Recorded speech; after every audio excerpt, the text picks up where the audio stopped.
Bonjour à tous. Aujourd'hui, j'accueille Shalom Malka de Aircall. Shalom, bonjour. Bonjour. Donc Shalom, est-ce que tu peux te présenter aux auditeurs? Bien sûr, donc du coup, je suis Shalom Malka. Je suis directeur commercial sur le sud de l'Europe chez Aircall.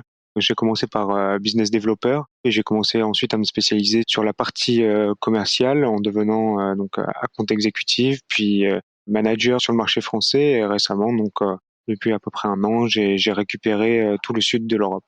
Est-ce que tu peux nous raconter une vente qui t'a marqué dans ta carrière? Je pense à une vente qui nous est arrivée il y a quelques semaines. Je parlais un peu plus haut de la phase de négociation. Chez Aircall, on utilise dans cette phase de la négociation, mais ça peut être prix, mais encore une fois d'autres conditions. Et en fait, j'ai appris que vraiment tout était négociable sur ce deal en question.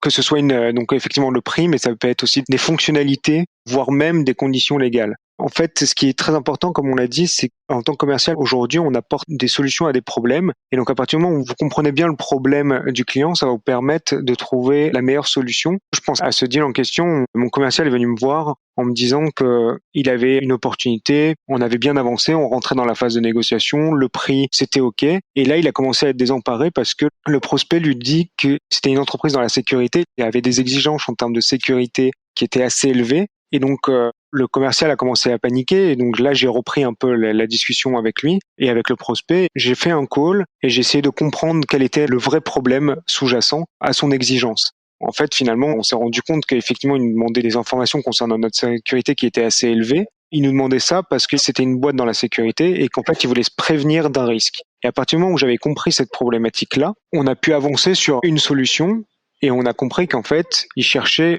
uniquement, si on pouvait lui fournir une solution pour se prévenir en cas de faille de sécurité, à ce moment-là, il serait prêt à avancer. Et donc là, on lui a demandé quelles étaient les solutions qui pouvaient être intéressantes pour lui. Il nous a demandé que c'était que légalement, on signe dans le contrat qu'Aircall s'engage à un certain montant de dédommagement en cas de faille de sécurité. Donc à partir du moment où on avait identifié le problème et une potentielle solution, on est rentré dans une vraie phase de négociation. Et donc il nous a demandé un montant.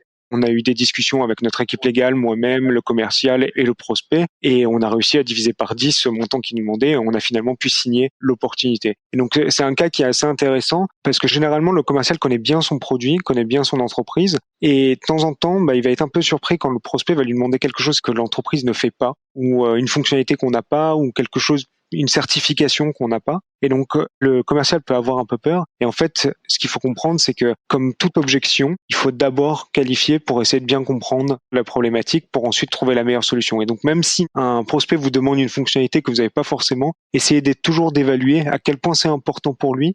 Est-ce qu'il serait prêt, en fait, à abandonner au profit de quelque chose qui est plus important pour lui en fonction de la problématique initiale qu'il vous a annoncée?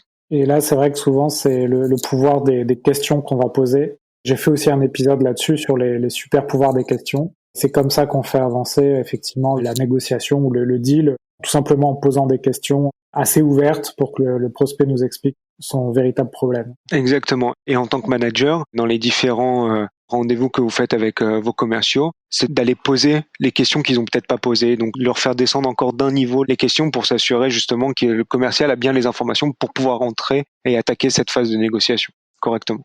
Écoute, merci beaucoup Shalom pour tous ces retours d'expérience. On te souhaite une bonne fin de confinement. Merci à toi aussi Alexandre et merci de m'avoir accueilli et au plaisir d'échanger et merci à tous ceux qui nous écouteront. Ouais, si on veut te poser des questions, on te joint sur LinkedIn. Avec plaisir. Écoute, merci encore et à très bientôt alors Shalom. À très bientôt.